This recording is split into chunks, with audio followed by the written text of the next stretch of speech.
This is Lesotho, a country blessed by God, but damned by man.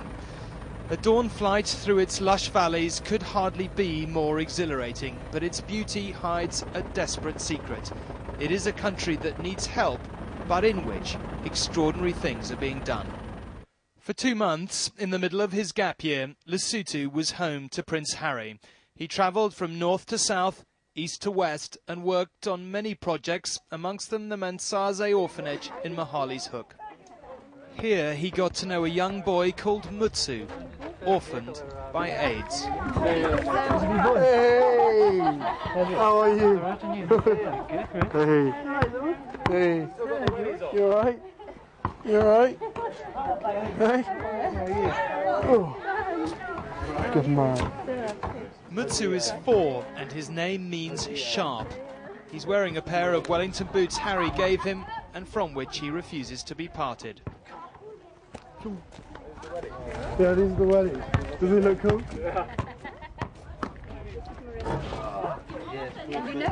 This man fell in love with yarn as well. All the children at this orphanage have lost both parents to AIDS. Mutsu is here with his brother and sister. He hasn't been tested, but is likely to be HIV positive. As such, he'll be fortunate to live much beyond the age of 10. It is an all too familiar story in a country where more than 1/3 of adults are HIV positive, more than 1/2 of young women. There will be many more orphans before this crisis is over.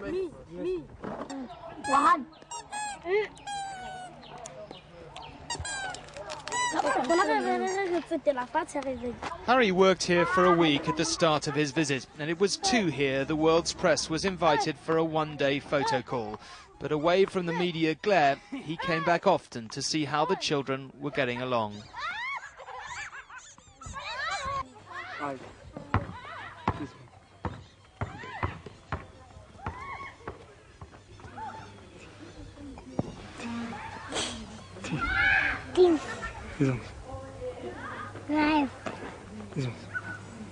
Mutsu, me.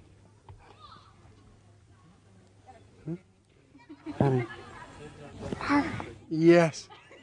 I got a mumble there, and it was Harry. Was it? Oh, yes. The first day I met him, he just came running up and chucked a ball at me, and that was that. We had a good laugh. And then for the photo call, obviously, he was standing under the thing. I asked him if he wanted to help me plant the tree, and with a bit of translation, he said yes, and he came and helped. And ever since then, he's been really sweet. He comes up. It wasn't just me. It was a couple of the other guys as well, and he was just a really special kid. He was third youngest there or something, and no father, no mother, really sweet, a little devil sometimes, but really good fun, and we just had a good laugh with him. Harry's visit here has already paid dividends. After that photo call at the start of the trip, a South African farmer who'd seen the pictures on television drove across the border to offer his help. He pitched up and wanted to talk to me, so I spoke to him, and he came up to me and just basically said that the night before, he said, I went home, turned on my television, and there I saw a member of the British royal family on television, and not just that, a 19-year-old who's come all the way over from England to Lesotho to make everybody aware of the problems, you know. I mean, there's all sorts of ways of getting around problems like this, but I'm here to merely bring awareness to the problems. And he said he couldn't believe that it took that much from someone from another royal family, thousands of miles away, to come all the way over here just to do that, when the whole of the Free State farmers, basically he was appalled, he was shocked by himself, the fact that Lesotho is on their back doorstep and they've got the means to help, but they don't, just because they want to, but they never get around to doing it. And he thanked us. He said, "Listen, thank you for opening our eyes." Much of the work Harry did in Lesotho was basic manual labour, here painting Mutsu's dormitory. His visit was organised by Prince Saiso, younger brother of Lesotho's king. Harry helped in a range of projects, the trip designed to give him a sense of the scale of the country's problems and what's being done to try and overcome them. This is his room as well, isn't it? Yeah. We came for a week towards the end of his time here. And here's one we did earlier. The finished product. It looks beautiful, Harry. It does, doesn't it? Very good. It was started to be more of a halfway house for children that are in transition from maybe a bad situation to a better one. But as the AIDS crisis has increased in Lesotho, we've gotten more and more orphans that there's just no one who can take them in. There's no foster families, there's no extended family. So they start to send them here. So we just try and provide a home, send them to school, provide 3 meals a day, and then some outside activity and stuff until hopefully some placement can be found. Having Harry here, for one thing, is just great for the kids. Anytime someone will come and spend time with them, they love outside visitors. I can tell, yeah, he just obviously likes kids. Like, just from the first moment, he just was really comfortable with them. They were comfortable with him. And I think he really tried that, you know, like initially playing ball with them, getting them familiar with him a little bit, and from then on it was just, he's their good friend. The little boy in particular seems to... Mutsu. He's grown quite an attachment. Yeah, I think part of it, Mutsu isn't at school all day. The other kids were at school part of the days that he was here, and Mutsu just goes to preschool for a couple hours. So he spent a lot more time kind of just following him around, and he's grown very attached to him. He's still got his boots on. He's still got his boots on. We're lucky we take him off. We get him off for him to go to sleep. If Harry returned often to the orphanage, Mutsu was not the only child here with whom he formed a particular bond. This is a shelter for traumatized children on the outskirts of the capital, Maseru. It is chronically short of funds and has to turn abused children away almost every day. Moliehi, aged 4, was brought here with her sister. Their parents told them they were going out to buy Christmas presents, but never came back. They looked after themselves for 3 months until neighbours brought them here. Morakani is 14 and was raped by her great-uncle. No one believed her until her baby began to show.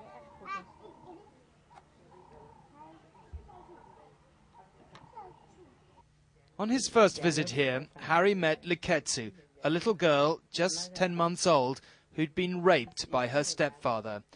She was so badly damaged, her womb had to be removed. Witch doctors here tell men with AIDS they will be cleansed if they rape a child. The younger, the better.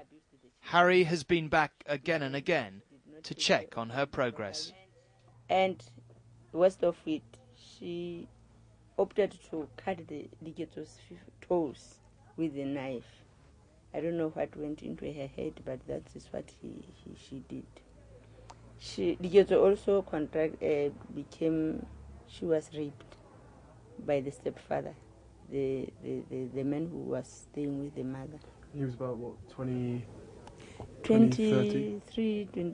between 23 and 26 years. I'm sure you remember how she was. And you provided some of the food and nutritious things that could help us to take care of Liketsu.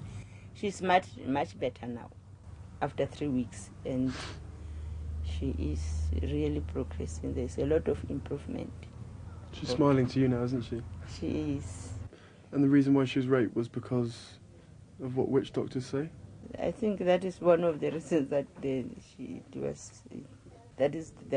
that belief that if you rape a young child or young girls and the AIDS virus will just be cleansed. Harry, what was she like when you first came here? Just nothing. Just lying there, she'd just be looking up at the ceiling and just no expression whatsoever, no smiling. She couldn't even cry, could she? No. She couldn't cry. She couldn't. She could barely be fed either. Exactly. Exactly. She was playing. She was playing, making some sounds. Like we say, she was just there and she could not move, she could not cry, she could not do anything. But lately she does it. She plays. She wouldn't even groan or anything. No. But then 2 days ago she started making a few noises. You'd hear something about the kids over there.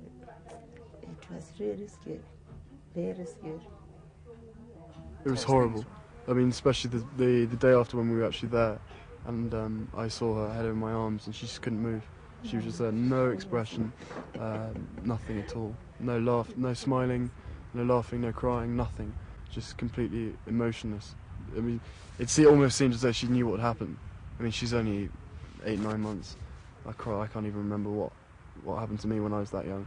But you can see it in her face. She almost knows what's happened to her, and you know, it's something that she's going to have to grow up with. And hopefully, if I can, I'd like to try and support her in her growing up, sort of education and everything. Child Protection Unit. Leketsu may be only 10 months old, but her story is certainly one that's hard to forget. To give Harry an idea of the scale of the problems his country faces, Prince Saizo took him deep into the mountains.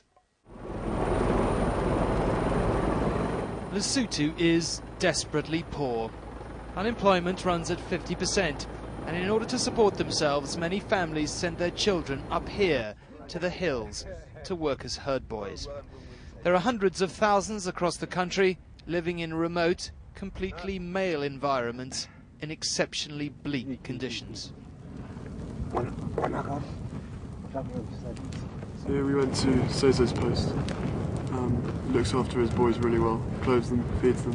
Every time he turns up they get more food obviously, but very similar. A bit bigger, but obviously with the amount of stock that they've got a lot more. But these guys, they graze on, their herds graze on common land. Common land, yeah. Whereas you guys have got... Yeah, we've got King's land. King's land, yeah. Reserve, King's reserves, whatever you call it. Have you talked to Saizo about what can be done? I mean, presumably part of it's about education. Yeah, most of it's about education, because even if they do come back, even if they return back to their homes, they're completely uneducated. Yeah, I mean that's the crux of the problem. I mean, getting them through school, at least through basic primary education.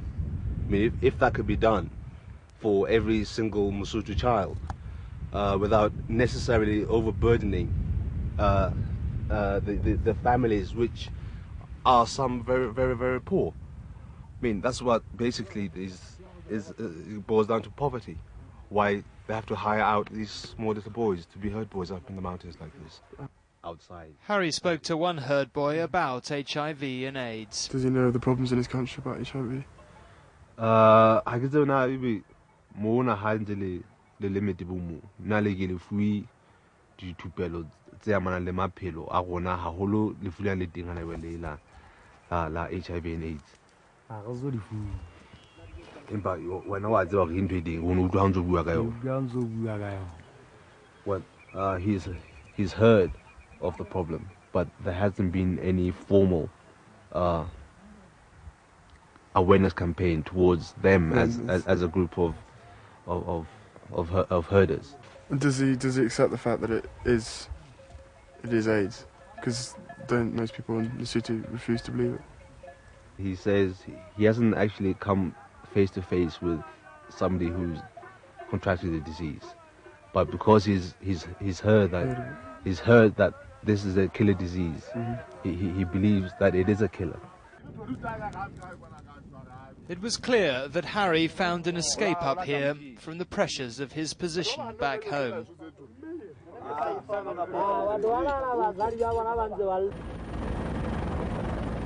He is evidently very close to his father and brother, but in the months before I travelled out, it was his mother who was once again in the news with Paul Burrell's book and the audio tapes. It obviously hurts. A part of what he was doing here was trying to make sure she's remembered in the right way. Like her, he certainly feels very at ease with children. Well, I love children, but it's probably because I've got an incredibly immature side to me. But I love children. I don't know, maybe even back home, you know, I love children, but coming out here it's different. I mean, you come out here, you see children everywhere. There's just hundreds of children. Up in the hills here, there's 8-year-olds, 10-year-olds looking after cattle. Their only means of protection is rocks, you know. And the nicest thing out here is they don't know who I am. I'm just a normal guy to them, which is really, really nice. Something so special to be one of them. Okay, I'm very different. I've got completely different, you know, growing up to them. But it's a case of trying to be like them, have a good laugh with them, and you should see their faces. I mean, I've got my video camera. I've filmed loads. I've taken loads of photographs, and they're all so happy. Your mum particularly used her global fame to draw attention particularly to the problem of AIDS. I mean, do you think about her a lot and through something like this? Is she in your mind when you're doing it? Definitely, as I was asked the same questions when it was the anniversary, exactly the same answer. I've always wanted to do this. It's okay. It is what she was doing. What I started off with, going to Great Ormond Street and all this sort of stuff. It was very, I'm only 19, and there's a half of me, there's a lot of me that wants to say, right, it's now time to follow on, or as much as I can, try and keep my mother's legacy going. But at the age of 19, it's pretty hard work, especially as I try and be as normal as I can and have, a normal life before it gets too hectic. But back in England, I think it's completely different as to out here. And she never came to Lesotho, I don't think, but she's worked around the same areas, and I don't know. I believe I got a lot of my mother in me, basically, and I think she'd want us to do this, me and my brother. And obviously, it's not as easy for William as it is for me. I think I've got more time on my hands to be able to help, whereas William's we've both got our life set up. I think he's got his life really set out. So I just, He's going to be king, I guess. It's quite time-consuming. But you clearly are actively considering your mother when you're doing this. Obviously, it's a parallel that can be taken too far. I mean, is it partly about just, we constantly get, of course, all the stuff that we know about coming back and back and back. Is part of this a conscious attempt just to remind people of all the good that she did do? Well, yeah. I mean, unfortunately, it's been a long time now. Not for me, but for most people, it's been a long time since she died. But the stuff that's come out has been bad. All the stuff that's come out has been all these tapes and everything. And luckily, I've been out here, so I haven't really heard about it. But I feel bad because my father and my brother have been taking the stick instead. But it's just a shame that after all the good she's done, even this far on, people can't bring out the good in her. They can't remember the good. They can remember the good. Most people can, but no name is mentioned. But there's people who all they want to bring out is the bad stuff. Bad news sells. Simple as that. And I'm not out here to try and change that. But I'm out here doing what I want to do, doing what I think she'd want me to do. And it's not a question of reminding everyone of what good she did, because everyone knows that, hopefully. Shortly before we came out, there'd been a story about Harry chatting up a page 3 girl in a club called China White. It was typical of the kind of thing written about him. That evening in particular was a bit of a disaster. We should have never gone there anyway. I didn't know it was that bad. Unfortunately, every single story was complete lies, which it always is, basically, which is a shame. But at the same time, yes, I'm not normal. As much as I'd like to be normal, I'm not normal. And even my father reminds me of that the whole time. Unfortunately, William and I can't be normal, but we are two teenagers who have grown up in the year 2000. We are part of the royal family, but we've grown up as surrounded by all our friends, and it's completely different to what other generations have been like. And we both try to be as normal as we can, but I think the British media and all sorts of other media try to focus on the fact that I am a playboy, I am a party prince, all this sort of stuff, which I'm not. I'm a teenager who goes out and has fun, and no matter what time I come out of a club, they're going to write it as 4 o'clock in the morning. There's nothing that I can do about that. And recently in the papers after the press call, the quote was, "Nice try, Harry, but are you really converted?" Funny pun with rugby, really quite funny. But I'm not converted. I've always been like this. This is my side that no one gets to see. I'm not going to take a camera crew everywhere I go with me when I'm trying to help out in different countries. I am who I am, and though I believe that I'm no one special, the things that I can do, the things that, like for instance the press, there I was at the orphanage. The fact that all the press came meant that we got £2,000, which paid for the whole fence, which was perfect. That means that all the children are safe inside the orphanage. But I just For Harry and William, it is an issue that resurfaces time and again. How to deal with the intense worldwide interest in them especially in their private lives. I asked Harry, did he feel it was easier to cope with now, or did it still upset him, time after time? Time after time it upsets me, but nobody will ever understand that apart from my brother and myself. William and I are very, very close, obviously because of our mother, but we both get the same hassle, different times, different things, you know, and it's hard, you know, because we got friends of ours and we've got the British public saying, oh, you know, good on them, they're being normal and all this sort of stuff. And then you've got the media saying, oh, they're, you know, they can't be normal, or this isn't normal, this is completely outrageous, and all this sort of stuff. It is the big issue of your life, and Williams, and I don't really know how one would deal with it. But it's this sort of constant flip-flopping, you know, the way they change your image. One minute you're the party prince, the next minute they. I mean, do you kind of let it wash over you, or do you still basically think, oh, you know, please? Unfortunately, I'd love to let it wash over me, but I can't. I don't think anyone can. It's hard, but I'm not out here for a sympathy vote, and I'm not going to answer that question as a sympathy vote. I can answer it complete honesty and say that William and I try to be normal.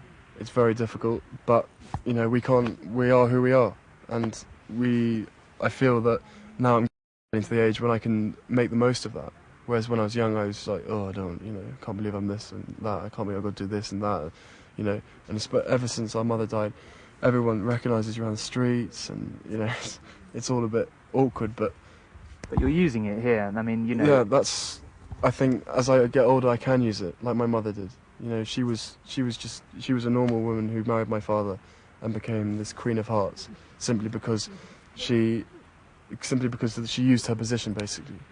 And used her position in a good way, and I think that's what I want to do. I want to use it that way, but I always get accused of using my position in other ways. Lesotho is cursed by poverty, and even close to the capital, Maseru, resources are stretched to breaking point, where they exist at all. 96% of all this country's income goes on foreign debt repayments, and the effects can be seen everywhere. This doctor runs the country's first mobile AIDS clinic. He goes to the villages to help those too ill to leave their homes. Part of the problem here is that professionals, doctors, nurses, teachers, are dying as fast as everyone else. Communities are dwindling, parents wasting away in front of their children. Mpali has full-blown AIDS and is frightened she will die soon, leaving her children orphans. Yeah, what gets her down is her children are doing very well at school. It's 97%. So that's what gets it down a bit. That's 98%. So. Standard 7. No, don't worry. No, don't worry. No, don't worry. We're going to help you. We are going to get the family treatment through the Ministry of Home Affairs. So she's upset because she doesn't think she's going to see her children grow up. Yeah.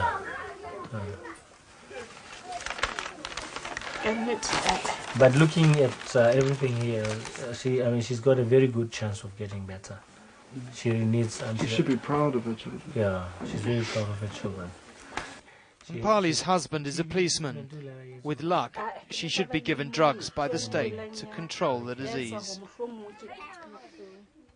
Outside, her youngest son, Ntiti, waits to see if his mother will get better. AIDS still carries huge stigma here, many wanting to believe it simply doesn't exist. Sometimes orphans are ostracized by their broader families and the community at large. Mampi Lesenyehu also has full-blown AIDS. She's a single mother, and her family has decided she is bewitched and abandoned her completely. Her daughter has been ostracized and will be left to look after herself when her mother dies. She's been more active since last time.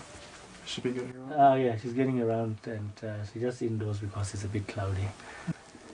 Because when people have diarrhea, they lose a lot of salt. Yeah. But she knows how to do it. It's like her chest pain. Her coughing. Her coughing is improved. She has a bit of chest pain on the right, but the last time we were here, she had pneumonia. Was that what it was? Yeah. Okay. But that's been sorted. Merely we are who. Okay, we'll follow him maybe. Okay, we'll follow him because we want to survive. Alright. Okay. Okay, who's that look at maybe? Okay. It's a bit emotional because it's, sometimes the family, when the food arrives, the mother, because the mother sells local brew, so everybody who comes here is dished out. Sometimes she doesn't have the food, so she gets a bit emotional when she sees people who are caring. Very soon, Mampi's daughter may have to fend for herself. My name is Shakwas. And how old are you? I am 10 years old. Lesotho is in danger of becoming a nation of orphans. The country is struggling to recognise, let alone get to grips with, the scale of the problem. The sad thing is the disease is fueled by ignorance and denial by the whole country, because people want to see people who are sick before they can believe it. And unfortunately, we have a very high migrant labour in South Africa, whereby men live in men's only hostels in South Africa, but their spouses are in Lesotho. And it has been clearly shown that the distance between one's house and the place of work, the longer the distance, the higher the risk of HIV. We travelled on to a village called Fabane in the north of the country, an area rife with AIDS. Here, the local hospital cares for 100,000 people with just 6 doctors. More than 100 children in this village alone have no parents to care for them and no orphanage to go to, so they're left to look after themselves. Mpolokeng is 13 and is the head of this family. She cooks for her brother and cousins and helps with their homework. Both sets of parents died of AIDS. Since these children lost their parents, it's been the fourth year now since we are working with them, find themselves staying. Do they have any money themselves, or money? Yeah. No, they don't have any money. Yeah. The support is mainly from you. Yes. So even for medical support, that's what we also support them with. They can go to our clinic and get free services. And food as well. Yes. I mean, you have support groups in the village that actually do the cultivation in the fields for these kids. Okay. Yeah. So we actually do also beyond that also the chief and then other people from the village. We do what we call sharecropping, whereby we ask one parent here in the village that you're still alive, still capable, you have a field, we'll give you the inputs. Then at the harvest time, 50% goes to the children. We have 50%. We have done to a lot of those, many other children here. How many children altogether? We have 102 presently now here. Yeah, in this village alone. All orphans? All orphans.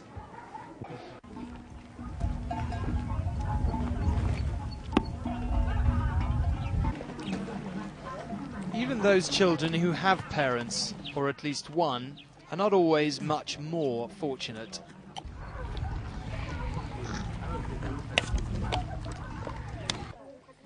This is the Good Shepherd Centre for teenage mothers. Some of these girls were raped on their way home from school, a common occurrence in a country where many pupils have to travel long distances. They have been ostracised by their families, but here are given a chance. Harry spent a week at the centre, helping to build a storeroom and kitchen for the school.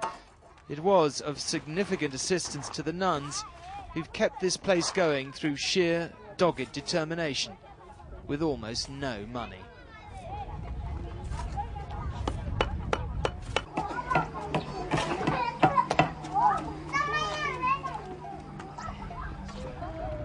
It was clear Harry was at home here.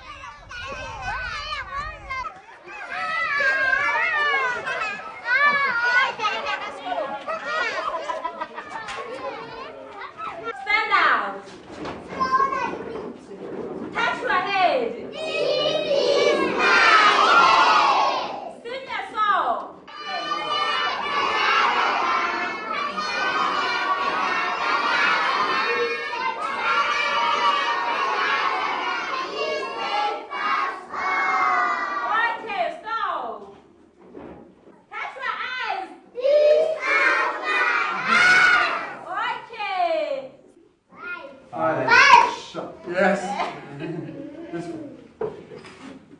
7. 7. 7.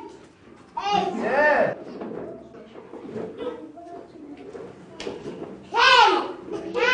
9. 9. Yeah. Couldn't get my fingers right.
Harry's trip was put together by Prince Saizo, and most of the projects were ones he personally supports. He knows that his country needs help. So I mean, it's very worrying. I mean, not only in the social setting of families totally disintegrating or totally being wiped out, but economically, the most productive sector of society are the ones that are falling sick, calling in sick, doctors, teachers, you name it, soldiers. The most productive sectors of society are just slowly coming down with the disease. And if that continues, it means the economic life of Lesotho will be devastated dramatically. We are embarking on getting as many kids into school as possible with free education. Now, classrooms have, in the last 2-3 years, have suddenly volumed. A teacher was expected to teach maybe 100 or so before. Now it's 200. The very same teacher is falling sick. Half the year they're off. How about the education of those poor kids? We're driving kids to school, but there's nobody to teach them. Because so many people are getting sick with HIV. So many professionals are also dying by the wayside.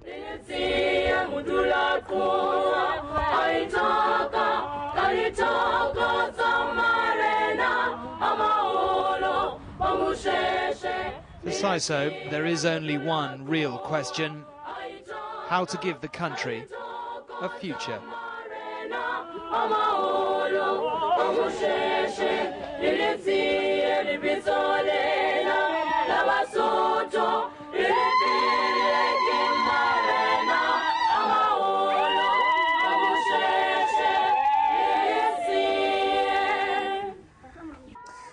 The big question, of course, is what kind of future these young people have. Official statistics may say that around 1/3 of the country has HIV or AIDS, but because of the stigma of the disease, people's reluctance to be tested, it is very hard to assess its true scale.